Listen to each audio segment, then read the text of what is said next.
Hi, this is William Ramsey. Welcome to William Ramsey Investigates. On today's show, I have a very special guest. His name is Bruce de Torres, and he published a book in 2021 earlier this year. The title of the book is God, School, 9/11, and JFK, The Lies That Are Killing Us and the Truth That Sets Us Free. And he and I were on another podcast, Divulgence. We just discussed 9/11. It was me and Bruce de Torres and Donald Jeffries.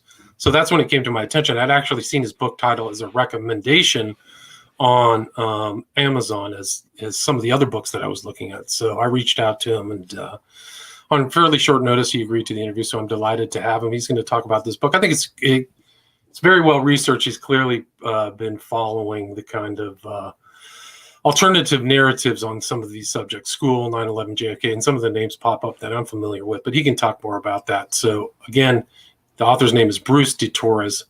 Bruce, are you there? I am loud and clear. How are you today, William? Doing great. Thanks for agreeing to the interview. For people who may not have heard our earlier discussion, 9/11 discussion, which I thought was excellent, and your involvement, and also Don Jeffries was really terrific. So that was really a great interview. People can go check that out. But people who haven't heard that, can you talk a little bit about your background and how the gestation of this book, God, School, and 9/11 and JFK began? My pleasure. First, I just want to squeeze in the recommendation. Folks, go to my website, brucedetorres.com, to read some amazing reviews for this book. So you'll read all about it and you'll know whether or not you then want to click and get a copy. I certainly hope everybody does.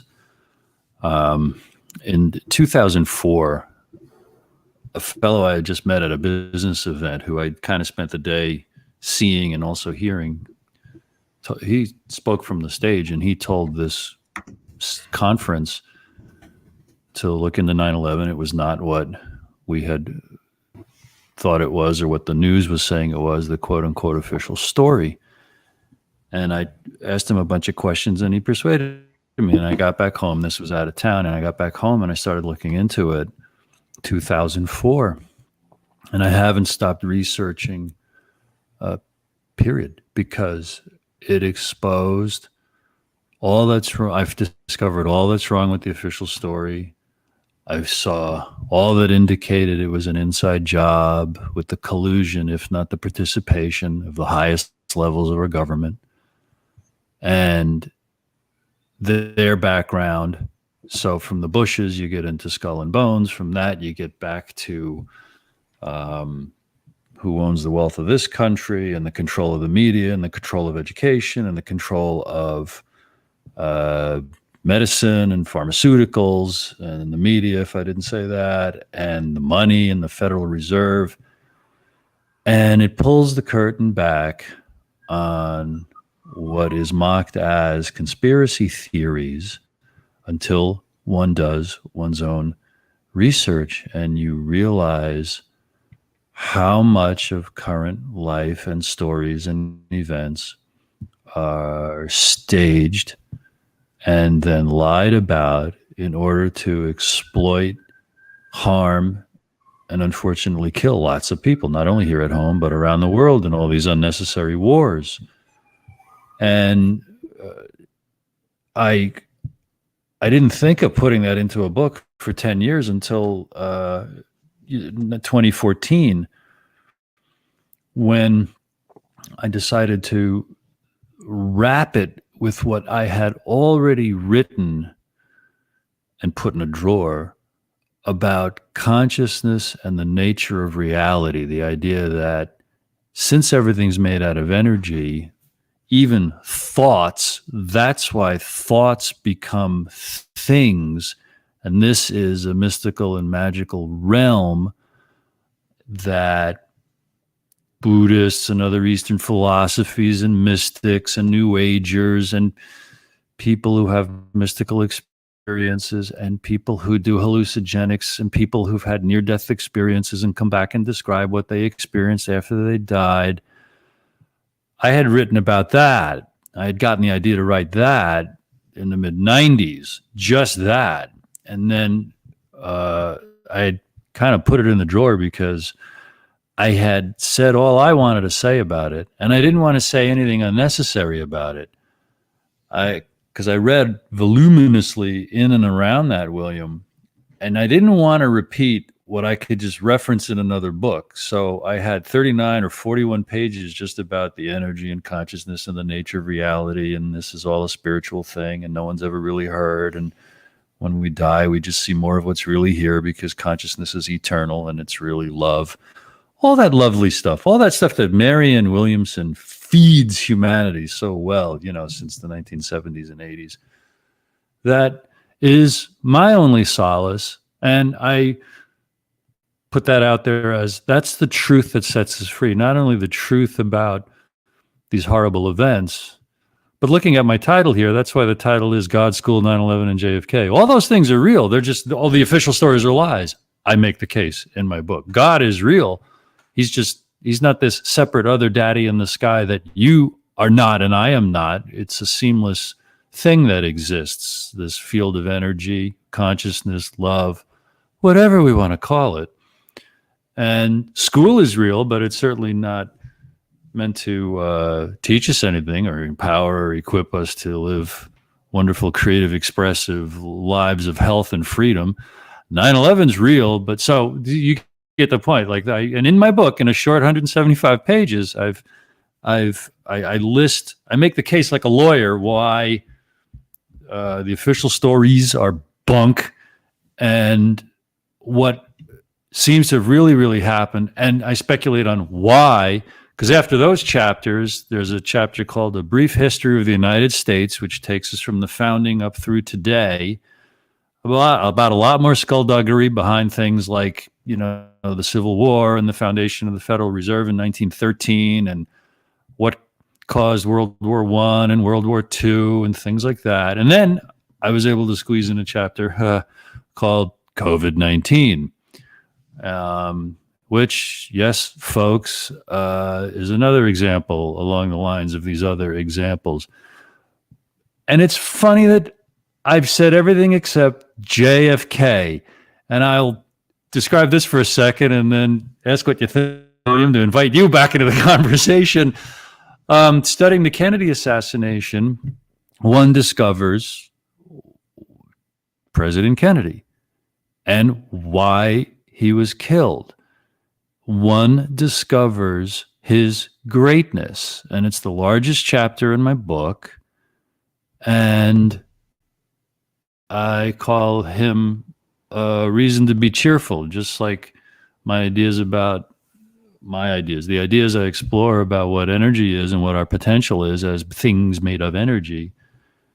To learn about President Kennedy, for me, is to get very, very inspired because he was a man of integrity and authenticity, and I would coach anyone to practice those traits and what creates those in order to have a satisfying life.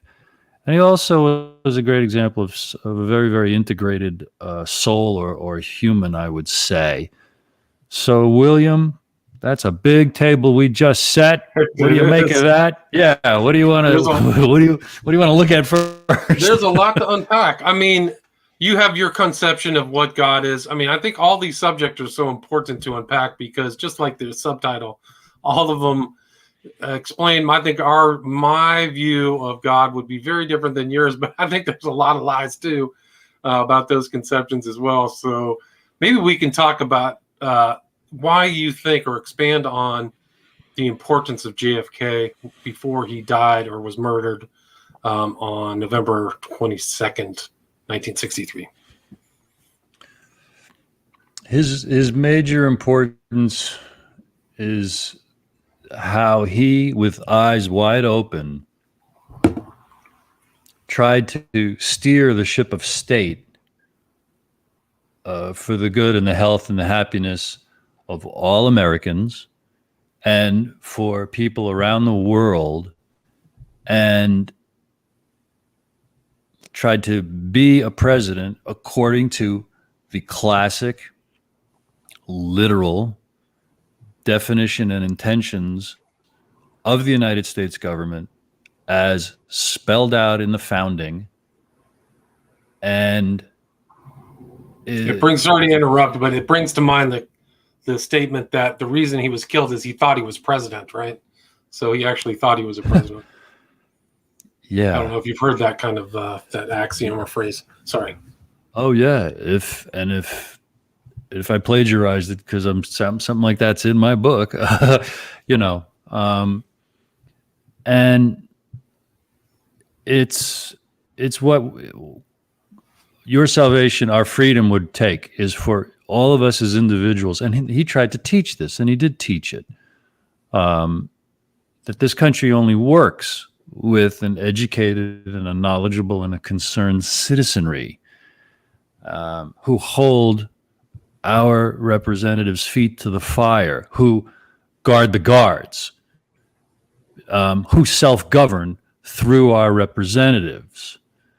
So his greatness was also that he saw and he knew, obviously not enough, that he was up against forces that kill to win, and went forward anyway. And it's humbling.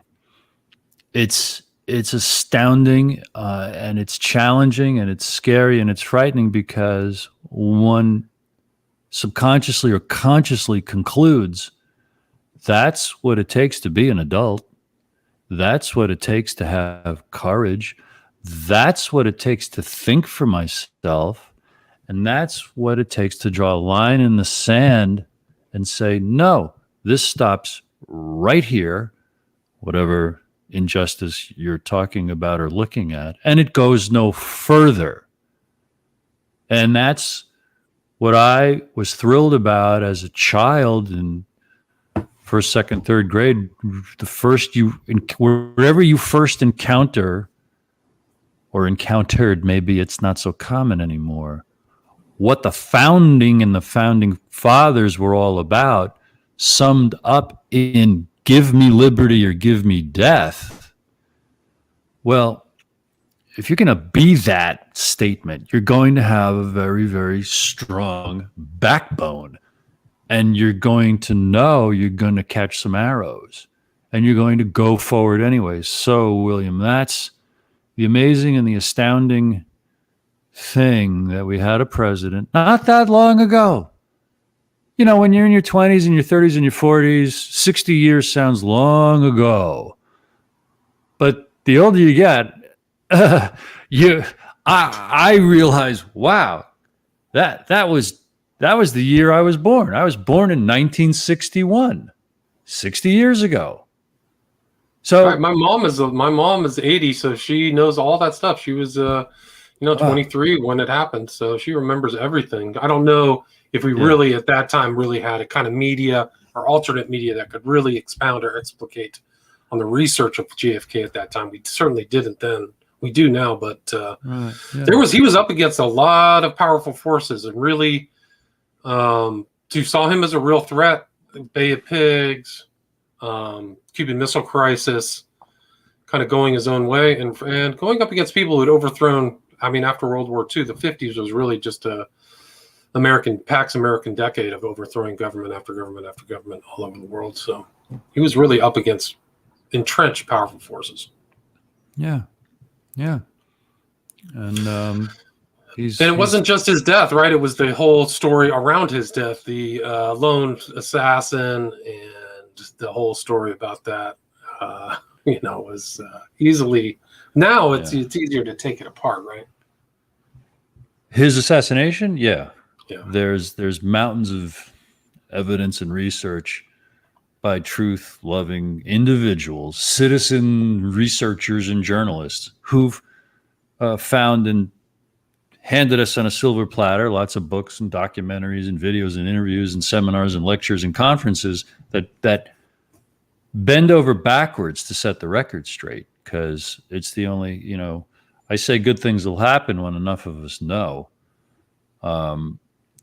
And all of this about Kennedy, I hope I got into my one big chapter about him, but throughout the whole book, talking about the state of America, I've recently, it's for a while now, because all I do is read. I love to read. I was always reading about history and presidents when I was a kid, just for the fun of it. And I was either believing the mainstream story, or I grew up knowing that the Oswald story was a lie, that Kennedy was killed by a conspiracy. I just grew up knowing that, because that started coming out by the time I, was in the 70s and 80s. And then, of course, Oliver Stone's film in 1991. But William, to make this point, it really seems at least every 20 years, some gargantuan tragedy is inflicted on America and probably the other countries of the world, or the whole world at large, to traumatize each generation. No generation gets away with not having. Each generation has a horrendous, traumatizing event to destabilize our trust in life, and to make us feel powerless, and to accept when our government assumes more powers and sells that idea to us to protect us. Follow me. Right now, this COVID thing is a trauma of epic, unprecedented proportions on a global scale.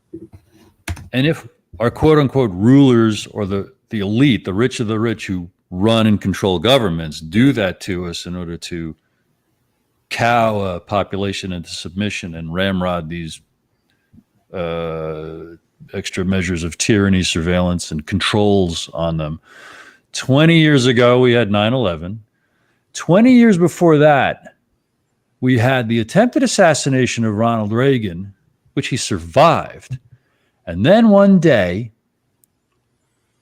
public school children were put in front of televisions to watch a teacher go up in a space shuttle for the very first time.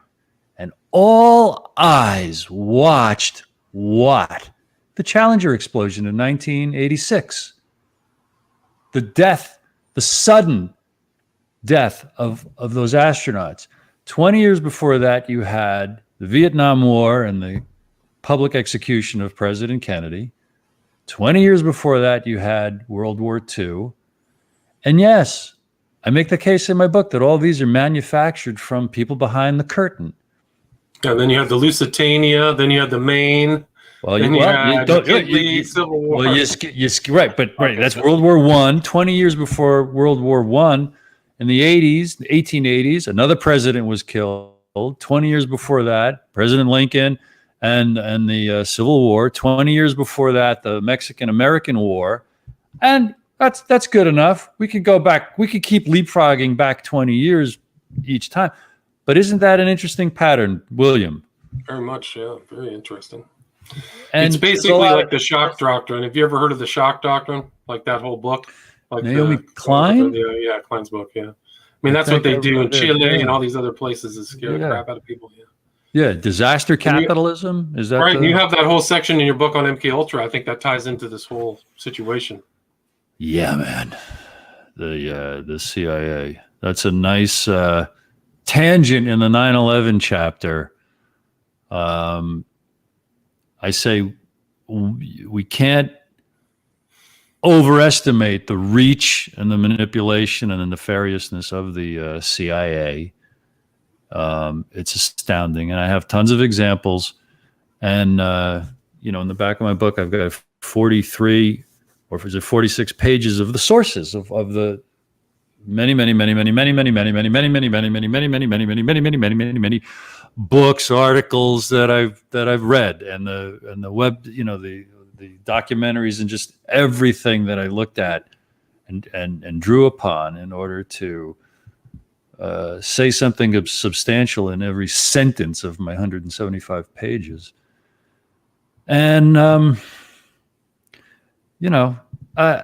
here's the hope. It's just that, if enough of us get challenged to look into the truth of these things, to get convinced, and then get challenged to spread the word, to start conversations. Hey, have you seen the evidence that the COVID official story is nonsense, or that the 9/11 official story is nonsense, or that the war on drugs was nonsense, or the Vietnam War, or the Kennedy assassination, or World War II, or World War I. And when enough, this is my fantasy and hope, William, when enough people know, enough cops and soldiers will know, and they will unbuckle their belts, they'll put down their weapons, they'll take off the uniform, and they won't inflict unconstitutional or tyrannical measures against us. And they will join us in trying to live and live under and fulfill what is outlined by the Constitution and the Bill of Rights and the best thinking about self-government and what's a republic and how do we live and let live and how do we help create health and freedom. It's that or it's suicide, because we're at the edge of a number of cliffs, wouldn't you think? Yeah, we're looking over a precipice. There's no question. Absolutely no question. Yeah. Yeah. I mean, when you take this kind of wide angle that you have of this historical angle, you can see how tyrannical these events are as the government towards its own citizens. I mean, look at COVID, look at 9/11. It's off the charts what they've done. We don't even know what the real numbers are on COVID. I can't figure it out. I don't trust anything the government's put out. Do you? No, because you can find what Robert F. Kennedy Jr.'s put out there and what Del Bigtree has put out there on the high wire, and all these folks that are giving a camera and a microphone to the hundreds and thousands of scientists, researchers, and doctors censored and hidden by the mainstream who, like you just said, they show how there's no reliable test or definition of a case. There's no reliable criteria for a death. So those are completely discountable. And the enormous amount of medical literature and studies that go back decades about how harmful masks are to the general population, harmful, let alone also useless for what we're told how they help us, they don't. So you're being told to obey, get in line. I mean, you can just see what Biden just said, like you're all getting a shot or you're getting fired or whatever. I mean, it's total authoritarianism. But yeah, the PCR test wasn't accurate. They actually just threw a case out. A guy said, prove to me that the COVID virus exists. He couldn't prove it. They couldn't prove it in court, so they had to throw that out. They just had Denmark downgrade the pandemic to just a normal disease. I mean, that's really the power of the media, the Mockingbird, MK Ultra media, of really just showing something different. I think that there probably is a virus there. I think but the solutions that were presented by the medical cartel were worse than the virus itself. So they made it worse with it, and the vaccine's unnecessary. Their efficacy is beyond question, unreliable. I mean, they're obviously this Delta scam was really just trying to cover up the lack of efficacy of the vaccines, in my opinion. Yeah, and our challenge is how to converse with people who believe what they've believed their whole lives. Right. That folks on television are telling the truth, that presidents and governors are telling the truth. And those guys who are on TV, a lot of them are part of the medical cartel. A lot of these people are in a revolving door with Pfizer and stuff, and then they get on there. Yeah. Fauci, we're going to do another. Yeah. They keep testing it out. We got to do another booster, and maybe another after the next Delta. They're making billions of dollars, and people are dying. The statistics on how many people have died from the vaccine aren't reliable either. We got to unpack what you just generously gave us.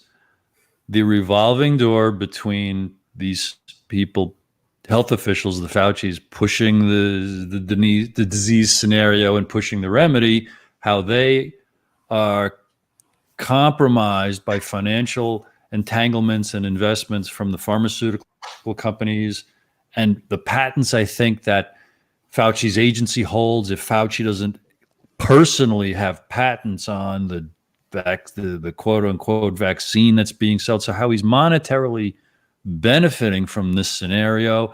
Robert F. Kennedy Jr.'s Children's Health Defense.org is a great resource to back that up and prove what you just said. And then the other part you said, it's escaping me, also needs to be documented. Oh, how many deaths have come from the vaccine? Oh, how many deaths, and whether it's a real virus? Like, something went around in early 2020. I've spoken to doctors who said it took out the old and the infirm, the classic folks who died from susceptible to viruses, but that's been happening from day one. Yeah. Right. Every winter, every low sunlight, low vitamin D season, that's what happens.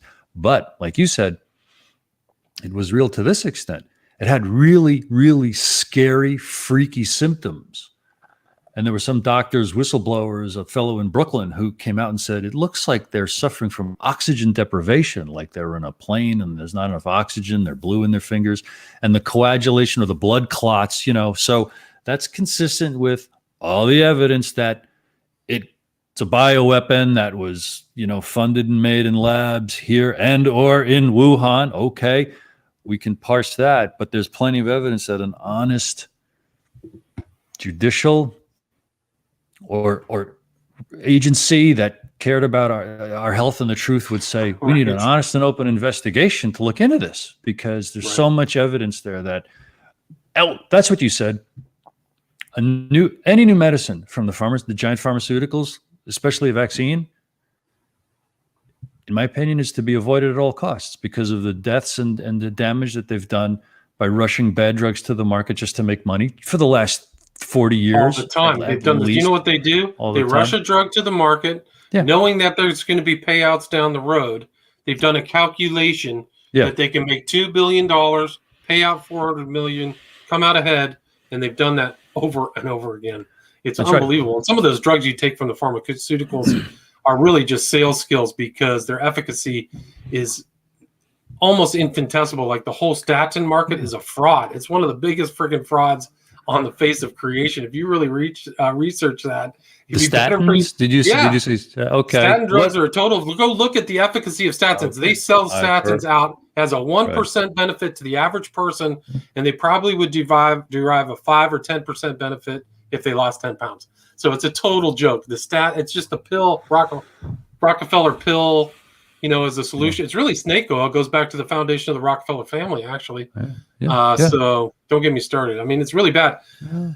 I mean, and I think that you can tell if you think this COVID thing is like some up and totally legit, and people who are talking to you on MSNBC are legit, you can go watch their ads and see how much money these companies are making off of pharmaceutical sales, but also how little they've told you about natural immunity and asymptomatic transmission. They almost never talk about those very core elements of health system, where it's like, why aren't they testing to see if you're immune? Because that's the best kind of immunity to anything. So that's how you know this thing is a fraud, 100%. Right. Totally. And this is, to say it like that, which is how I see it, sets up he said, she said, and a pushback. Yes, it is. No, it isn't.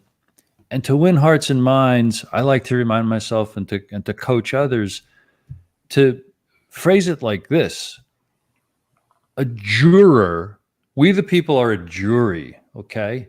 It's the height of foolishness, given how authority through all history abuses their own people, to just believe what your government tells you, okay? And then you read a book like mine and you realize, wow, these government institutions and the corporate media that's telling their stories have lied with lies that have killed lots of people. Right, so you mentioned democide too. Yeah, you mentioned the word democide. Yeah. So maybe we should take it just with a grain of salt.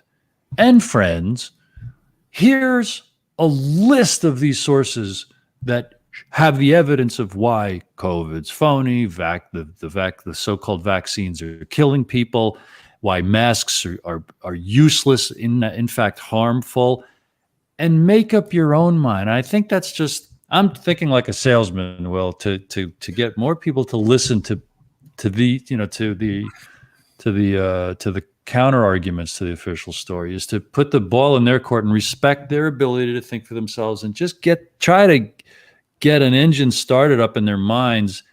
Yeah, I can't even turn it around. If the first thing you heard was the government killed JFK, I would argue, don't believe that until you look at the evidence, and then also look at the government story. Read the Warren report.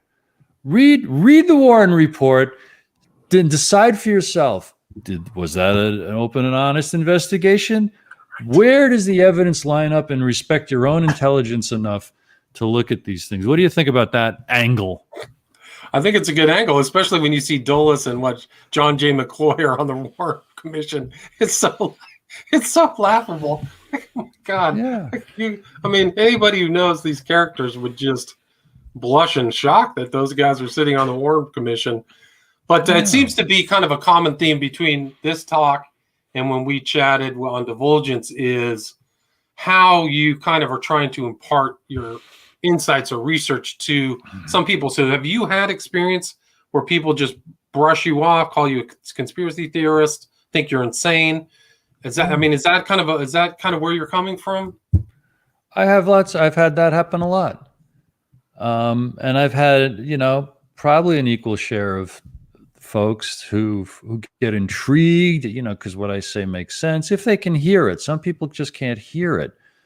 So because I want to win more folks over, I'm always thinking about how to, as a respectful adult who loves life, doesn't want to argue, and I want to be effective. There's all this maneuvering, when people negotiate anything. But it's so important now, because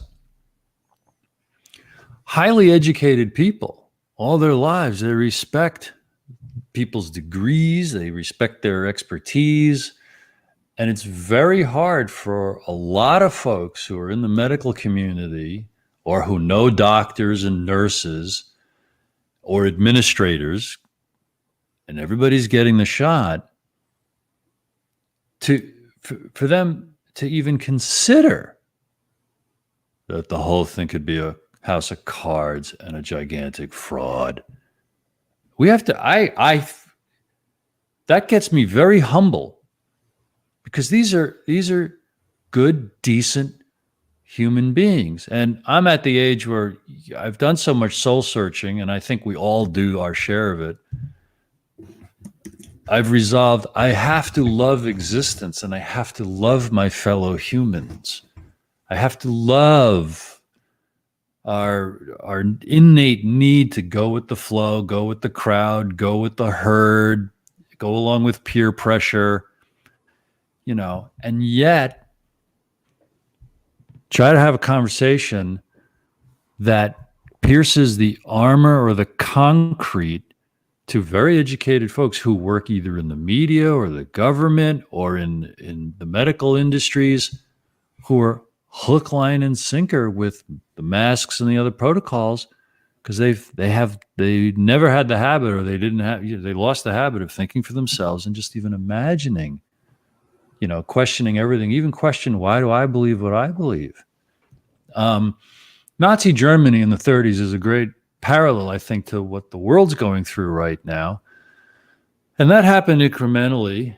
And it's very, very instructive, because folks are unthinkingly believing authority for a number of reasons, not only because of blind worship of the educated, but if you're a Democrat or if you're left leaning, well, now, there's a lot that's persuaded such people that COVID is real, because the Democrats and Joe Biden, quote unquote, espouse it.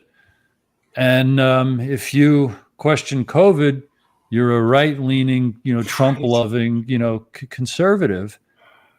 And to try to untangle that knot is an effort worthwhile, right?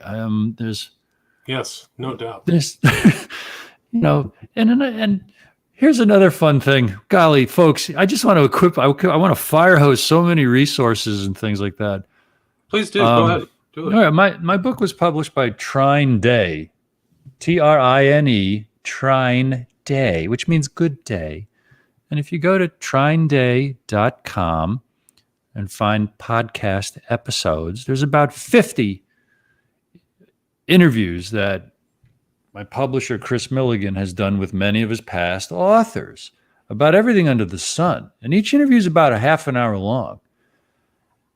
And it's soup to nuts, just like my book. It's soup to nuts, exposing so much that's fraudulent. And I hope that if a brand newcomer who's just starting to get curious to question the official mainstream story about anything would listen to 3, 4, 5 of those episodes and thought for themselves, wow, these guys make a lot of sense. They're talking about their books that are really, really well researched. Because if you can open someone's mind to think that, 9/11 was a fraud, the Oklahoma City bombing in 1995 looks like it was a fraud. The shooting of President Reagan looks like a fraud. The Vietnam War was a fraud. President Kennedy's killing was a fraud. Robert Kennedy's killing was a fraud, perpetrated by others other than the patsies Blaine. Martin Luther King Jr. At some point, I'd like to think that person would say, gee, there's a pattern here. Maybe COVID ain't quite what the government and the media are telling me. That's it. That's the wedge I want my book and my interviews and everything, that I do about this kind of stuff to just wake up a mind, because it's a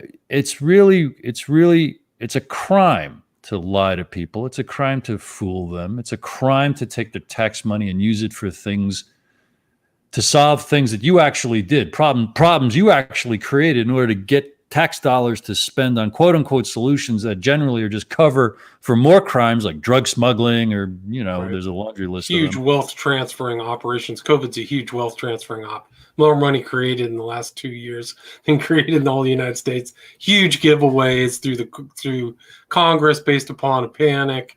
I mean, and the medical cartels making a huge money and just mind raping the crap out of people was just off the charts. Do you mind taking a few questions, Bruce?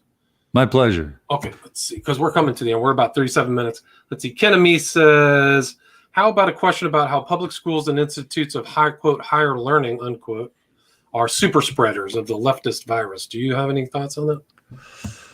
Well, yeah, if we could agree on what the leftist virus is, I think those are super spreaders of viral ideas that are anti-human. I call school a crime against humanity in my book.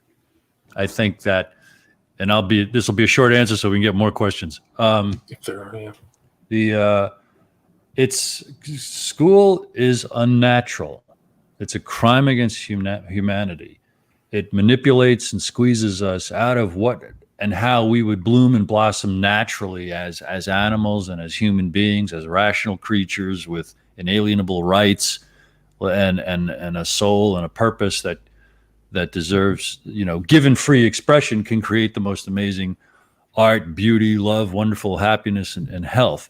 So school is the opposite of what it portends to be. Something good for us, something that we need, something that helps us become the best that we can be.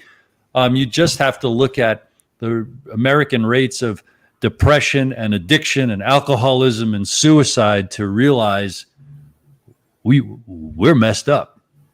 And school is a part of this problem. Part of it, for all the ideologies and the neurotic things they want kids to think about how to orient themselves to the world. It's mind control. It's trauma-based mind trauma. Yeah. You get graded as a human being. You're almost stamped like a side of beef. Like this is grade A, grade B. Put people in boxes unnecessarily. I've been through the system, man. I thought I didn't question it at all. But looking back, it's unhealthy to a lot of people. You want to talk about trauma-based mind control. Some of these schools really are, and the indoctrination's getting worse. So, and that's before COVID and masks. Anyway. Right. But I mean, you got a lot in this book. I think a lot of people should check it out. It's got a lot of very important themes. People can, like the subtitle says, literally killing you and looking for what sets you free. Is there anything you'd like to add before we wrap up? Anything I've missed?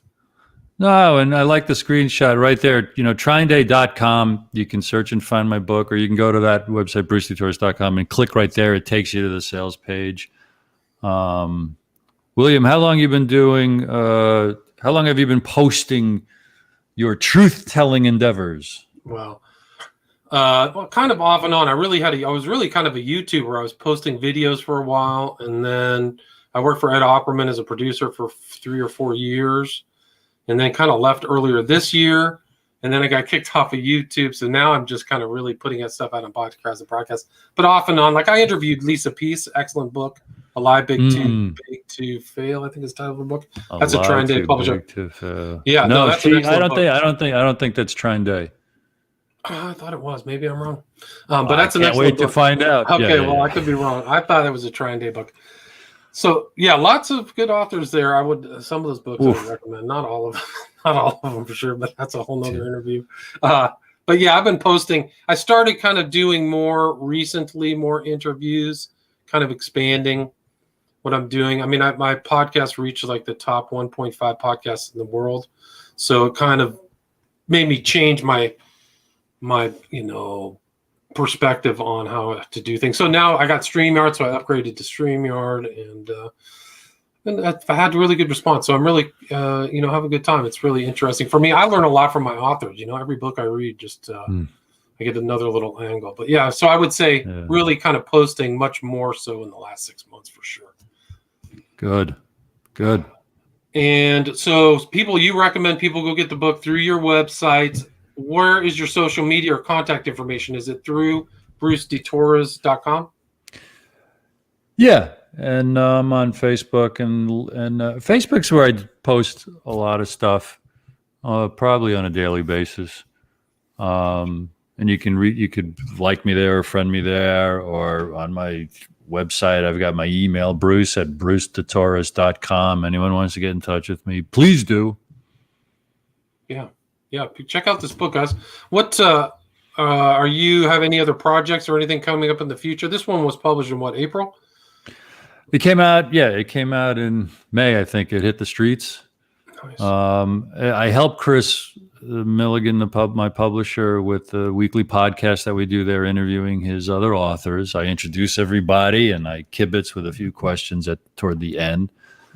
We're doing on this coming Wednesday, we're doing a live Zoom event based on a new book called The Valediction, 3 Nights of Desmond, which is a look at America's duplicity in Afghanistan through the 1970s, putting in perspective how we meddled and tortured and just manipulated and exploited that poor country, just another poor country that we have just used and abused for our purposes. That's this coming Wednesday, the 15th at 3 p.m. Eastern. Folks can learn about that at thevalediction.net. Gotcha. And again, the title of the book is God School 9/11 JFK, The Lies That Are Killing Us and the Truth That Sets Us Free by Bruce de Torres. Bruce, thank you so much for your time. Thank you.